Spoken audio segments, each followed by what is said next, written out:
Hello friends, welcome back to my channel. Friends, ಸಂಜೆ ಹೊತ್ತು ವ್ಲಾಗನ್ನು ಶುರು ಮಾಡಿದ್ದೀನಿ. ಬನ್ನಿ ಇವತ್ತಿನ ವ್ಲಾಗ್ ನೋಡೋಣ ಹೇಗಿರುತ್ತೆ ಅಂತ ಹೇಳಿ. ಇವಾಗ ಫಸ್ಟ್ ಏನಪ್ಪ ಅಂತಂದರೆ ಕೆಲಸ ಬಂದುಬಿಟ್ಟು ಇಲ್ಲಿ ಸ್ವಲ್ಪ ಪೆಪ್ಪರ್ ಇತ್ತು, ಎಲ್ಲನೂ ಬಿಸಿಲಿಗೆ ಹಾಕಿ ಸ್ವಲ್ಪ ಬಾಡ್ಸೋದಕ್ಕೆ ಹಾಕಿದ್ದು ಎಲ್ಲ ಇವಾಗ ಕಾಳು ಮಾಡಬೇಕು. ಸೊ ಹಸ್ಬೆಂಡ್ಗೆ ಆಲ್ರೆಡಿ ಎಲ್ಲ ರೆಡಿ ಮಾಡಿ ಇಟ್ಕೊಂಡಿದ್ದಾರೆ. ಫ್ರೆಂಡ್ಸ್, ಪೆಪ್ಪರ್ ಕಾಳು ಮಾಡಿದೆಲ್ಲ ಆಯಿತು. ನೋಡಿ, ನನ್ನ ಮಗಳಿಲ್ಲ, ಆಟ ಆಡ್ತಿದ್ದಾಳೆ. ಎಲ್ಲರೂ ಇಲ್ಲೇ ಇದ್ದೀವಿ. ಅವ್ಳಿಗಂತೂ ಆಟ ಆಡೋಕ್ಕೆ ಭಾರಿ ಖುಷಿ. ಸೊ ಕ್ಲೀನಿಂಗ್ ಎಲ್ಲ ಆಯಿತು.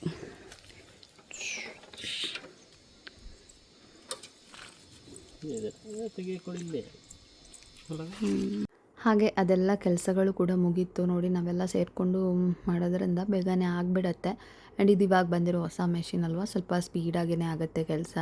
ಹಾಗೆ ಪಾಪು ಕೂಡ ನಮ್ಮ ಜೊತೆಗೆ ಇಲ್ಲಿದ್ದಾಳೆ. ಅವಳಿಗಂತೂ ಇದರ ಮೇಲೆ ನಿಂತ್ಕೊಂಡು ಆಟ ಆಡ್ಬೋದು ಅಂತ ಹೇಳ್ಬಿಟ್ಟು ಅಲ್ಲೇ ಕೂತ್ಕೊಂಡಿರ್ತಾಳೆ ಯಾವಾಗ್ಲೂ ಅಷ್ಟೇ. ಅದು ಅಲ್ಲದೆ ಇವತ್ತು ಇಲ್ಲಿ ಅಂಗಳದಲ್ಲೇ ಮಾಡಿರೋದ್ರಿಂದ ಜಾಸ್ತಿ ಸೆಕೆನೂ ಇಲ್ಲ. ಹಾಗಾಗಿ ಅವಳಿಗಂತೂ ಫುಲ್ ಖುಷಿ, ಆಟ ಆಡ್ಕೊಂಡಿರ್ಬೋದು ಅಂತ. ಹಾಗೆ ನಾನು ಅದೆಲ್ಲ ಕೆಲಸಗಳನ್ನು ಮುಗಿಸ್ಕೊಂಡು ಇವಾಗ ಇಲ್ಲಿ ಒಂದು ಸ್ವಲ್ಪ ಜೀನಿಯ ಹೂಗಳಿದ್ದಲ್ಲ, ಅದನ್ನು ಕೊಯ್ಯೋಣ ಅಂತ ಬಂದಿದ್ದೀನಿ. ಅಂದರೆ ಸ್ವಲ್ಪ ಬಲ್ತಿರೋದನ್ನು ನೋಡಿಕೊಂಡು ಕೊಯ್ದು ಬೀಜಗಳನ್ನೆಲ್ಲ ಸಂಗ್ರಹಿಸಿಡೋಣ ಅಂತ. ನೆಕ್ಸ್ಟ್ ಇನ್ನೊಂದು ಸ್ವಲ್ಪ ದಿನದಲ್ಲೇ ಮತ್ತೆ ಗಿಡಗಳನ್ನು ಮಾಡ್ಕೊಬೋದು ಅಲ್ವಾ, ಅದಕ್ಕೋಸ್ಕರ. ಇದರಲ್ಲಿ ಏನಂತಂದರೆ ಎಲ್ಲದರಲ್ಲೂ ಚೆನ್ನಾಗಿರೋ ಬೀಜಗಳಿರಲ್ಲ, ಅದು ಹುಡುಕಿ ಕ್ಲೀನಾಗಿರೋದನ್ನು ಮಾತ್ರ ತೊಗೊಳ್ಳೋಣ ಅಂತ ಅಂದ್ಕೊಂಡು ಇವಾಗ ಚೆನ್ನಾಗಿ ಒಣಗಿರುವಂಥದ್ದನ್ನು ತೆಗಿತಾ ಇದ್ದೀನಿ. ಮತ್ತು ಅದನ್ನು ಸಪ್ರೇಟ್ ಮಾಡಿ ಕ್ಲೀನಾಗಿ ನೋಡಿಕೊಂಡು ಯಾವ್ದು ಚೆನ್ನಾಗಿದೆ ಅಂತ ನೋಡಿ ಸಪ್ರೇಟ್ ಮಾಡಿ ಇಟ್ಕೊಳ್ಳೋಣ ಅಂತ. ಹಾಗೆ ಹೂಗಳಂತೂ ನೋಡೋಕೆ ತುಂಬ ಚೆನ್ನಾಗಿರುತ್ತೆ. ಆ್ಯಂಡ್ ತುಂಬ ದಿನ ಇರುತ್ತೆ. ನೋಡಿ, ಸೇಮ್ ಅದೇ ಥರನೇ ತುಂಬ ದಿನಗಳಿಂದ ಅರಳ್ಕೊಂಡು ಹಾಗೇ ಇರುತ್ತೆ. ಕಲರ್ ಸ್ವಲ್ಪ ಫೇಡ್ ಆಗುತ್ತೆ ಬಿಟ್ಟರೆ ನೋಡೋಕ್ಕಂತೂ ತುಂಬ ಚೆನ್ನಾಗಿ ಅನಿಸುತ್ತೆ. ಒಂದು ದೊಡ್ಡ ಸಾಲೆ ಮಾಡಿ ನೆಡೋಣ ಅಂತ ಅಂದ್ಕೊಂಡಿದ್ದೀನಿ ಇವಾಗ ಸದ್ಯಕ್ಕಂತೂ. ಬಿಕಾಸ್ ನಂಗೆ ತುಂಬಾ ಇಷ್ಟ ಆಯಿತು ನೋಡಿಬಿಟ್ಟು. ನೋಡಿ, ಒಂದಿಷ್ಟು ಹೂಗಳು ಎಲ್ಲ ಕಲರ್ದ್ರಲ್ಲೂ ಸ್ವಲ್ಪ ಚೆನ್ನಾಗಿರೋದನ್ನು ನೋಡಿ ಹೆಕ್ಕಿ ಇಟ್ಕೊಂಡಿದ್ದೀನಿ. ಆ್ಯಂಡ್ ಇಲ್ಲಿ ಇವಾಗ ಅದಕ್ಕೆ ಬಿಸಿನೀರೆಲ್ಲ ಹಾಕ್ತಾಯಿದ್ದಾರೆ. ಬಿಸಿನೀರು ಹಾಕೋದ್ರಿಂದ ಒಂದೊಳ್ಳೆ ಶೈನ್ ಬರುತ್ತೆ ಅಂತ ಹೇಳಿ ಹಾಕ್ತಾ ಇರೋದು.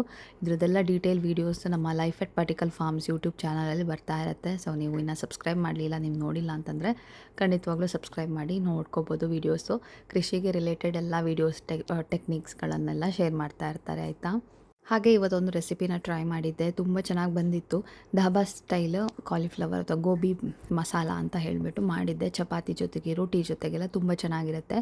ಅದರ ರೆಸಿಪಿನ ಇವಾಗ ಶೇರ್ ಮಾಡ್ತೀನಿ, ನೋಡೋಣ. ಫಸ್ಟೊಂದು ಬಾಣಲಿಗೆ ನಾನು ಒಂದು ಸ್ವಲ್ಪ ಎಣ್ಣೆ ಹಾಕಿಬಿಟ್ಟು ಗೋಬಿ ಅಥವಾ ಕಾಲಿಫ್ಲವರನ್ನು ಈ ಥರ ಸಣ್ಣ ಪೀಸ್ಗಳನ್ನಾಗಿ ಮಾಡಿಬಿಟ್ಟು ಸೇರಿಸ್ಕೊಂಡಿದ್ದೀನಿ. ಇದನ್ನು ನೀಟಾಗಿ ಫ್ರೈ ಮಾಡ್ಕೋಬೇಕು, ಚೆನ್ನಾಗದು ಬ್ರೌನ್ ಕಲರ್ ಆಗೋ ತನಕ ಚೆನ್ನಾಗಿ ಹುರ್ಕೋಬೇಕು. ಹೈ ಫ್ಲೇಮಲ್ಲೂ ಹುರ್ಕೋಬೋದು, ಮೀಡಿಯಮಲ್ಲೂ ಹುರ್ಕೋಬೋದು, ಅದೇನು ದೊಡ್ಡ ವಿಷಯ ಏನೂ ಅಲ್ಲ. ಉಪ್ಪೆಲ್ಲ ಏನೂ ಹಾಕೋ ಅವಶ್ಯಕತೆ ಇಲ್ಲ. ನೋಡಿ, ಈ ಥರ ಕಲರ್ ಚೇಂಜ್ ಆಗಬೇಕು. ಇನ್ನು ಬೇಕು ಅಂತಂದರೆ ಸ್ವಲ್ಪ ಎಣ್ಣೆ ಜಾಸ್ತಿ ಹಾಕ್ಕೋಬೋದು, ಬಟ್ ನಾನೊಂದು ಸ್ಪೂನ್, 1-2 ಸ್ಪೂನ್ ಆಗುವಷ್ಟು ಹಾಕ್ಕೊಂಡಿದ್ದೀನಿ ಅಷ್ಟೇನೆ.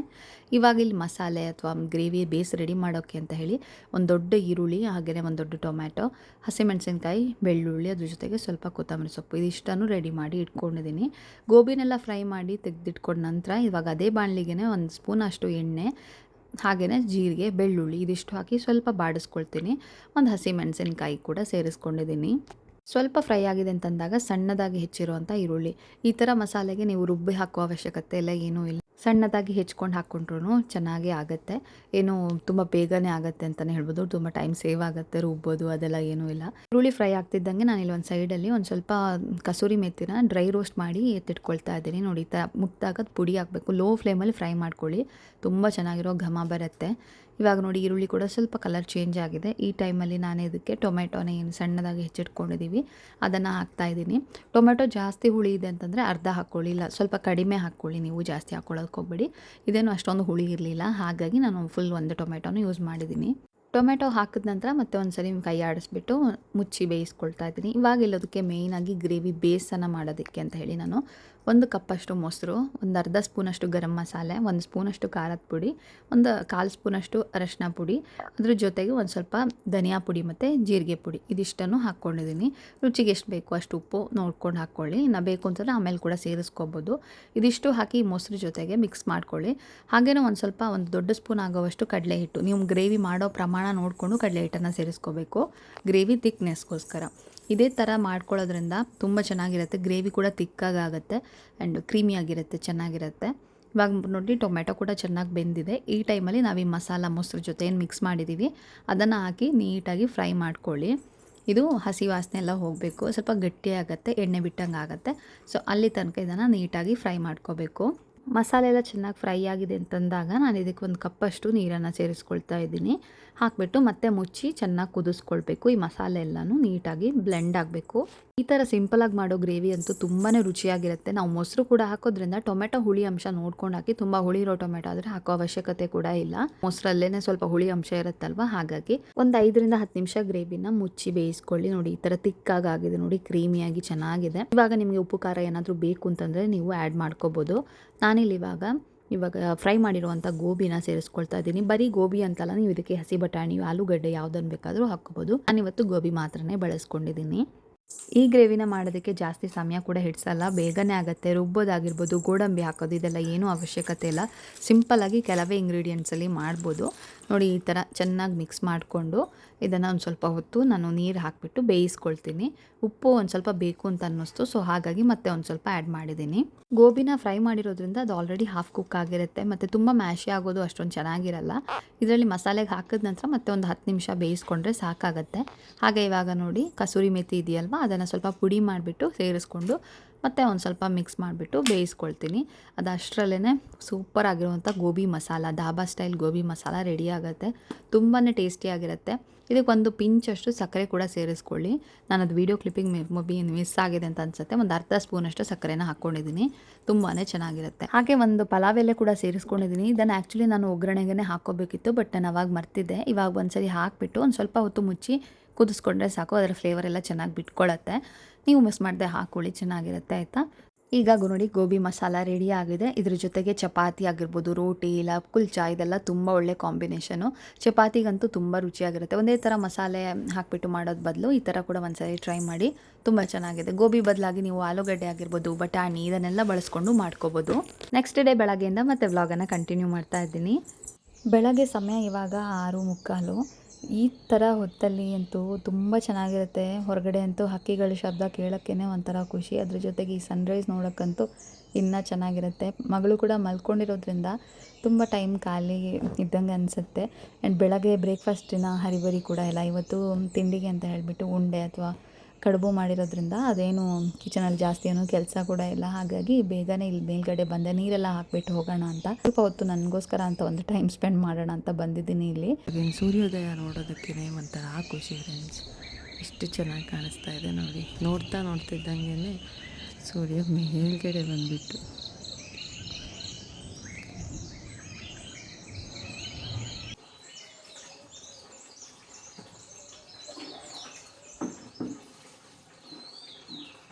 ನನಗಂತೂ ಈ ಥರ ಸ್ಲೋ ಮಾರ್ನಿಂಗ್ಸ್ ಇದ್ರಂತೂ ಆ ದಿನ ಪೂರ್ತಿ ತುಂಬ ಆ್ಯಕ್ಟಿವ್ ಆಗಿರ್ತೀನಿ. ತುಂಬಾ ಖುಷಿ ಇರುತ್ತೆ. ಏನೋ ಒಂಥರ ಸಮಾಧಾನ ಅಂತ ಅನಿಸುತ್ತೆ. ಸ್ವಲ್ಪ ಹರಿಬರಿ ಎಲ್ಲ ಏನೂ ಇರಲ್ಲ ನೋಡಿ. ಆರಾಮದಲ್ಲಿ ಸ್ವಲ್ಪ ಹೊತ್ತು ಟೈಮ್ ಸ್ಪೆಂಡ್ ಮಾಡೋಕ್ಕೆ ಚೆನ್ನಾಗಿರುತ್ತೆ ಅಂತ ಹೇಳಿ ಈ ಥರ ಟೈಮನ್ನು ನಾನು ನನ್ನ ಪಾಡಿಗೆ ನಾನು ಇಲ್ಲಿ ಮೇಲೆ ಬಂದು ಕೂತ್ಕೊಂಡ್ಬಿಡ್ತೀನಿ. ಒಂದೊಂದು ಸಲ ಅಪರೂಪಕ್ಕೆ ಈ ಥರ ಟೈಮ್ ಸಿಗುತ್ತೆ. ಈ ಥರ ಟೈಮ್ ಸಿಕ್ಕಿದಾಗ ನಾನು ಜಾಸ್ತಿ ಇಲ್ಲಿ ಮೇಲ್ಗಡೆ ಬಂದು ಟೈಮ್ ಸ್ಪೆಂಡ್ ಮಾಡ್ತಿರ್ತೀನಿ. ಸೀಡ್ಸಲ್ಲಿ ತೊಗೊಂಬಂದಿದ್ದು ಪಿಟೂನಿಯಾ ನೋಡಿ, ಇವಾಗ 2 ಇಷ್ಟು ದೊಡ್ಡದಾಗಿದೆ. ಆ್ಯಂಡ್ ಇನ್ನೂ ಒಂದಷ್ಟು ಚಿಕ್ಕ ಪುಟ್ಟದು ಇಲ್ಲೇ ಇದೆ. ಇನ್ನೊಂದು ಸ್ವಲ್ಪ ದೊಡ್ಡದಾದ ನಂತರ ಬೇರೆ ಪಾಟ್ಗೆ ಹಾಕೋಣ ಅಂತ ಅಂದ್ಕೊಂಡಿದ್ದೀನಿ. ಚೆನ್ನಾಗಿ ಬರುತ್ತೆ ಇಲ್ವ ಅಂತಲೂ ನನಗೆ ಕರೆಕ್ಟಾಗಿ ಗೊತ್ತಿಲ್ಲ, ನೋಡಬೇಕು. ಆ್ಯಂಡ್ ಇದು ನಮ್ಮ ಮನೆಯಲ್ಲಿ ಇರೋ ಪಿಟೂನಿಯಾನೇ ಕಟ್ಟಿಂಗ್ಸನ್ನು ಸ್ವಲ್ಪ ಹಾಕಿರೋದು. ಇವಾಗ ನಾನು ಸ್ವಲ್ಪ ಇವಾಗ ನೋಡಿ ಇದೆಲ್ಲ ಪಿಟೂನಿಯದ್ದು ಆಯಿತು ಟೈಮು. ಇದನ್ನೆಲ್ಲ ಕಟ್ ಮಾಡಿಬಿಟ್ಟಿದ್ದೀನಿ ನಾನು ಆಲ್ರೆಡಿ, ನೋಡ್ಬೋದು ನೀವು. ಸೊ ಆ ಕಟ್ ಮಾಡಿರೋದ್ರಲ್ಲಿ ಚಿಗುರು ಬರ್ತಾಯಿದೆ ನೋಡಿ, ಇಲ್ಲಿ ಕಾಣಿಸ್ತಾ ಇದೆಯಾ? ಇಲ್ಲೆಲ್ಲ ಚಿಗುರು ಬರ್ತಾಯಿದ್ವು ಇಲ್ಲಿ, ಇದೆಲ್ಲನೂ ಚಿಗುರು. ಸೊ ಆ ಚಿಗುರನ್ನು ಇನ್ನೊಂದು ಸ್ವಲ್ಪ ದೊಡ್ಡದಾದಂದ್ರೆ ಟ್ರೇಗೆ ಹಾಕಿ ಇಟ್ಕೊಂಡ್ರೆ ನೆಕ್ಸ್ಟ್ ಗಿಡಗಳು ರೆಡಿ ಆಗುತ್ತೆ. ಆಮೇಲೆ ಇದನ್ನು ತೆಗೆದು ಬಿಡೋದು. ಸೊ ಆ ಥರ ಮಾಡೋಕ್ಕೆ ನಾನು ಮೊನ್ನೆ ಇದನ್ನೆಲ್ಲ ಕಟ್ ಮಾಡಿದ್ದು. ನೆಕ್ಸ್ಟ್ ಒಳ್ಳೆ ಚಿಗುರು ಹೊಸತು ಬಂದ ನಂತರ ಅದನ್ನು ಹಾಕಬೇಕು ಅಂತ ಹೇಳಿ. ಸೊ ಇವಾಗ ಚಿಗುರು ಬರ್ತಾಯಿದೆ, ಒಂದಷ್ಟು ಹಾಕಿದ್ದೀನಿ, ಇನ್ನೂ ಇರೋದನ್ನು ಕೂಡ ಹಾಕಬೇಕು. ಸೊ ಅದೊಂದು ಕೆಲಸ ಇದೆ ಇಲ್ಲಿ ಮೇಲ್ಗಡೆ ಗಾರ್ಡನಿಂಗ್ದು. ಅದೆಲ್ಲ ಚೆನ್ನಾಗಿ ಬದುಕಿದ ನಂತರ ಇದನ್ನೆಲ್ಲ ತೆಗೆದು ಬಿಡ್ತೀನಿ. ಸೊ ಟರ್ಟಲ್ ವೈನ್ ಕೂಡ ಅಷ್ಟೇ ತೆಗಿಬೇಕು. ಸ್ವಲ್ಪ ಒಣಗೋದಂಗೆ ಆಗಿದೆ ನೋಡಿ, ಕಲರು ಎಲ್ಲೋ ಇಶ್ಯೂ ಆಗಿದೆ. ಈ ಥರ ಆದಾಗ ಅದರ ಲೈಫ್ ಟೈಮ್ ಮುಗೀತು ಅಂತ ಅರ್ಥ. ಬಟ್ ಆ ಥರ ಇದ್ರೂ ತುಂಬ ಟೈಮ್ ಇರುತ್ತೆ ಆಯಿತಾ. ನೋಡೋಕ್ಕೆ ಮಾತ್ರ ಅಷ್ಟು ಚೆನ್ನಾಗಿರಲ್ಲ, ಸ್ವಲ್ಪ ಬ್ರೌನಿಷ್ ಆಗಿರುತ್ತೆ ಅಲ್ವಾ, ಅದಕ್ಕೋಸ್ಕರ ನೋಡಿ. ಇದು ನಾನು ಈ ಟರ್ಟಲ್ ವೈನನ್ನು ಇಲ್ಲಿ ತೊಗೊಂಬಂದು ಹಾಕಿದ್ದೆ ಏನಕ್ಕೆ ಅಂತಂದರೆ ಇದ್ರ ಟೈಮ್ ಆಗಿಬಿಡ್ತು ಅಂತ ಹೇಳಿ. ಬಟ್ ಆದರೂ ದಿನ ನೀರು ಹಾಕ್ತೀವಿ. ಏನು ಅಂತಂದರೆ ಆ ಕಲರ್ ನಿಮಗೆ ಒಂದು ಸ್ವಲ್ಪ ನೋಡಿ ಈ ಥರ ಬ್ರೌನ್ ಅಥವಾ ಏನು ಎಲ್ಲೋ ಇಶ್ ಆಗಿದೆ ಅಷ್ಟೇ. ಬಟ್ ಅದೇ ಥರ ಇದು ದೊಡ್ಡದಾಗಿ ನೋಡಿ, ಎಷ್ಟು ದೊಡ್ಡದಾಗಿದೆ. ನನ್ನಷ್ಟೇ ಉದ್ದ ಇದೆ ಇದು ಮೋಸ್ಟ್ಲಿ. ಸೊ ಆ ಥರ ಅದಕ್ಕೋಸ್ಕರ ಅಷ್ಟೇ. ಅದಕ್ಕೋಸ್ಕರ ನಾನು ತೊಗೊಂಬಂದು ಇಲ್ಲಿ ಹಾಕಿದ್ದೀನಿ, ಬೇಡ ಅಲ್ಲಿ ಅಂತ ಹೇಳಿ. ಇವಾಗ ಇನ್ನು ಅದರದ್ದು ಟೈಮ್ ಆಯಿತು. ಸೊ ಇನ್ನು ಅದನ್ನು ಕೂಡ ತೆಗಿಬೇಕು. ಒಂದು ಗಿಡ ಬೇರೆ ಮಾಡಬೇಕು. ಆಲ್ರೆಡಿ ಒಂದು ಮಾಡೋಕ್ಕೆ ಇಟ್ಟಿದ್ದೀನಿ ನೋಡಿ. ಚಿಗುರುಗಳು ಬರ್ತಾ ಇದೆ ಅಷ್ಟೇ ಇದರಲ್ಲಿ. ಇನ್ನು ಬೇರೆ ಒಂದೆರಡು ಮಾಡ್ಕೊಬೇಕು.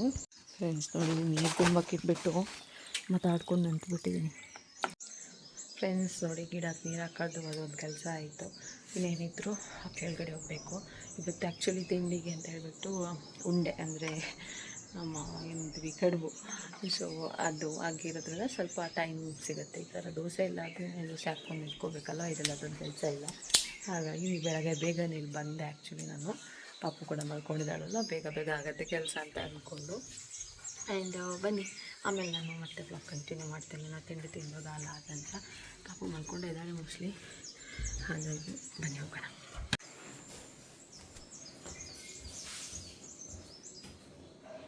ತಿಂಡಿ ಎಲ್ಲ ತಿಂದು ಇಲ್ಲಿ ಇವಾಗ ಗಿಡಕ್ಕೆ ನೀರು ಹಾಕೋಣ ಅಂತ ಬಂದಿದ್ದೀನಿ. ಈ ಪಾಟ್ಗಳಿಗೆ ಕೆಲವೊಂದಕ್ಕಂತೂ ನೀರು ಜಾಸ್ತಿನೇ ಬೇಕಾಗುತ್ತೆ. ಸೊ ಅದಕ್ಕೋಸ್ಕರ ಒಂದು ಸ್ವಲ್ಪ ಜಾಸ್ತಿ ಹಾಕ್ತಾಯಿದ್ದೀನಿ. ಇಲ್ಲಾಂತ ನಾನು ಒಂದಿನ ಬಿಟ್ಟು ಒಂದಿನ ನೀರು ಹಾಕ್ತಾಯಿರ್ತೀನಿ ಅಷ್ಟೇನೆ.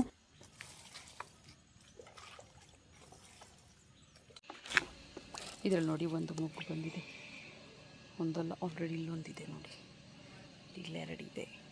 ಚೆನ್ನಾಗಿ ಬರ್ತಾಯಿದೆ ಇದು. ಕಲರ್ ಆಗಿರುವಂಥ ಬಾಲ್ಸಮ್ ಗಿಡಗಳು. ಇದಂತೂ ಸಕ್ಕದಾಗಿದೆ. ನನಗೆ ಇದ್ರ ಕಲರ್ ತುಂಬ ಇಷ್ಟ ಆಯಿತು ನೋಡಿ, ಸಕ್ಕದಾಗಿದೆ. ಇದು ಬೇಬಿ ಪಿಂಕು, ಬಟ್ ಏನೋ ಹುಳು ತಿಂದ್ಬಿಟ್ಟಿದೆ ಹುಳುಗಳೆಲ್ಲ.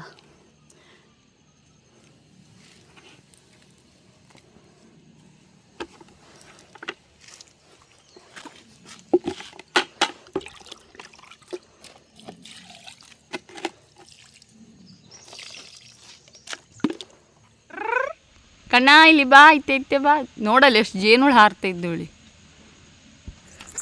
ನೋಡಲ್ಲಿ ಜೇನುಹುಳ ಎಷ್ಟಿದ್ದು ಗುಯ್ ಹೇಳ್ತಲ್ಲ ನೋಡಿ ಗೈಸ್, ಎಷ್ಟು ಜೇನುಹುಳಗಳು ಬಂದು ಮಕರಂದ ಹೀರ್ತಾ ಇದೆ ಅಂತ ಹೇಳಿ ನೋಡೋಕ್ಕೇ ಖುಷಿ ಆಗ್ತಾಯಿದೆ ನನಗಂತೂ. ಆ್ಯಂಡ್ ಈ ಥರ ಹೂ ಬೆಳೆಸಿದ್ರೆ ಅದೊಂದು ನಿಜವಾಗ್ಲೂ ಅಡ್ವಾಂಟೇಜ್ ಅಂತಲೇ ಹೇಳ್ಬೋದು. ನೋಡಿ ಎಷ್ಟು ಚೆನ್ನಾಗಿ ಕಾಣಿಸ್ತಾ ಇದೆ ಅಲ್ವಾ.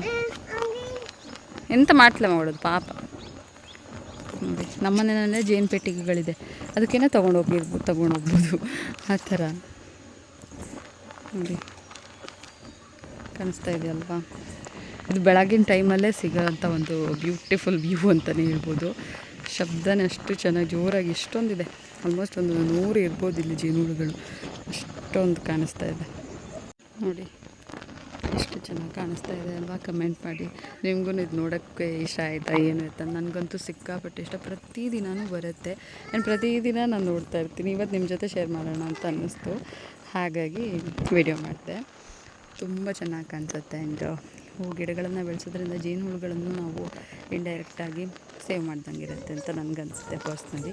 ಬರೀ ಹೂ ಗಿಡಗಳು ಅಂತಲ್ಲ, ಬೇರೆ ಏನೇ ಈ ಥರ ತರಕಾರಿ ಏನೇ ಗಿಡಗಳು, ಜೇನುಹುಳುಗಳ ಸಂತತಿನೇ ಒಂದು ತುಂಬ ಕಮ್ಮಿ ಆಗಿದೆ. ಬಟ್ ಅಂಥ ಟೈಮಲ್ಲಿ ಈ ಥರ ಗಿಡಗಳಲ್ಲೆಲ್ಲ ಕಾಣಿಸ್ದಾಗಂತೂ ಸಖತ್ ಖುಷಿ ಆಗುತ್ತೆ ಫ್ರೆಂಡ್ಸ್. ನೋಡಿ ಏನು ಚೆನ್ನಾಗಿದೆ. ಆ್ಯಂಡ್ ಬೆಳಗ್ಗೆ ನೋಡಿ ನಿನ್ನೆ ಕ್ಲೀನ್ ಮಾಡಿದ ಪೆಪ್ಪರ್ ಕೂಡ ಎಲ್ಲ ಹಾಕಿದ್ದಾರೆ ಇವಾಗ. ಆ್ಯಂಡ್ ಅಲ್ಲಿ ತೋಟಕ್ಕೆ ಮದ್ದು ಕೂಡ ಬಿಡ್ತಾ ಇದ್ದಾರೆ, ನಳ್ಳಿಗೆ ಮದ್ದು ಬಿಡ್ತಾರೆ ಅಂತ ಹೇಳ್ತಾರಲ್ವ ಹಾಗೆ. ನೋಡಿ ಇದು ಮೊಜಂಟಿ ಕೂಡ ಇದೆ ಇಲ್ಲಿ ಎಲ್ಲ ಗಿಡದಲ್ಲೂ ಕಾಣಿಸ್ತಾ ಇದೆ ನಿಮಗೆ. ಬೆಳಗ್ಗೆ ಮಾತ್ರನೇ ಕಾಣಿಸೋದು ಈ ಬ್ಯೂಟಿಫುಲ್ ವ್ಯೂ, ಹಾಗಾಗಿ ನಿಮ್ಮ ಜೊತೆ ಶೇರ್ ಮಾಡ್ತಾ ಇದ್ದೀನಿ. ನೋಡಿ ಸಖತ್ತಾಗಿ ಕಾಣಿಸ್ತಾ ಇದೆ ಅಲ್ವಾ. ಈ ಗುಲಾಬಿ ನೋಡಿ ಎಷ್ಟು ಚೆನ್ನಾಗಿದೆ ಬೆಳ್ಳಗೆ. ಮಗಳು ಬಂದಿದ್ದಾಳೆ, ಹೇಳೇಡ ಹಾಳಾವ್ತು ನೋಡು ಸಸಿ. ಕ್ಲೀನಾಗಿ ಆದಷ್ಟು ಕ್ಯಾಪ್ಚರ್ ಮಾಡಿದ್ದೀನಿ. ಹೋಪ್ ನಿಮ್ಗೆ ಇಷ್ಟ ಆಗುತ್ತೆ ಅಂತ ಅನಿಸುತ್ತೆ. ನೋಡಿದ್ರೆ ಅಲ್ವಾ ಎಷ್ಟು ಚೆನ್ನಾಗಿ ಕಾಣಿಸ್ತಾ ಇದೆ ಅಂತ. ಬೆಳಗ್ಗೆ ಇದನ್ನು ನೋಡೋಕ್ಕಂತೂ ವಾ ತುಂಬ ಖುಷಿ ಆಗುತ್ತೆ. ಮಗಳಲ್ಲಿ ಎಂತ ಮಾಡೋದು ಬಾಯ್ತೆ ನೋಡಲ್ಲಿ ಅದ್ರ ಮೇಲೆ ನಡ್ಕೊಂಡು ಹೋದ್ರಿ ಅಂತ ನನಗೆ ಭಯ. ಆವಾಗಿಂದ ಹೇಳ್ತಾ ಇದ್ದಾಳೆ ನಾನು ಅದ್ರ ಮೇಲೆ ನಡ್ಕೊಂಡು ಹೋಗ್ತೀನಿ ಅಂತ. ನಡ್ಕೊಂಡು ಹೋದರೆ ಬಂದು ಜಾರತ್ತೆ. ಆಮೇಲೆ ಇವಾಗ ತಾನೇ ಹರಡಿಟ್ಟಿರೋದು, ಒಣಗಬೇಕಲ್ವ. ಒಂದು ಸೈಡ್ ದಪ್ಪ ಒಂದು ಸೈಡು ತೆಳ್ಳಗಾದರೆ ಈಕ್ವಲಾಗಿ ಒಣಗಲ್ಲ, ಅದಕ್ಕೋಸ್ಕರ ಹೋಗಬೇಡ ಅಂತ ಹೇಳಿದ್ದೀನಿ. ಬಟ್ ಅವಳಿಗೆ ಮನಸ್ಸೇ ಕೇಳ್ತಾ ಇಲ್ಲ. ಹೆಂಗಾರು ಮಾಡಿ ಒಳಗಡೆ ಕರ್ಕೊಂಡು ಹೋಗಬೇಕು. ನಾನು ಜಸ್ಟ್ ಇದನ್ನು ತೋರಿಸೋಣ ಅಂತಲೇ ಬಂದಿದ್ದು. ನಿನ್ನೆ ನೋಡಿದೆ, ಬಟ್ ನಾನು ಮೊಬೈಲ್ ತರೋಕ್ಕೆ ಆಮೇಲೆ ಹೋಗಿಲ್ಲ. ಜಸ್ಟ್ ಹಾಗೆ ನೀರು ಹಾಕೋಕೆ ಬಂದಿದ್ದಾಗ ಸಕ್ಕದಾಗಿ ಕಾಣಿಸ್ತಾ ಇತ್ತು. ಈ ಸತಿ ನಿಮ್ಮ ಜೊತೆನೂ ಶೇರ್ ಮಾಡಿದ್ದೀನಿ. ಯಾರಿಗೆಲ್ಲ ಇಷ್ಟ ಆಯಿತು ಅಂತ ಕಮೆಂಟ್ ಮಾಡಿ. ಬನ್ನಿ ಇವಾಗ ಹೊರಗಡೆ ಹೋಗೋಣ. ಅವಳನ್ನು ಸ್ನಾನ ಮಾಡಿಸ್ಬೇಕು, ಆಲ್ರೆಡಿ ಟೈಮ್ 10 ಗಂಟೆ ಆಯಿತು. ಬನ್ನಿ ಹೋಗೋಣ. ಕಾಣ್ತಾ ಬಾಬು ಬಿಡೋದು ಕಾಣ್ತಾ ಎಲ್ಲಿ?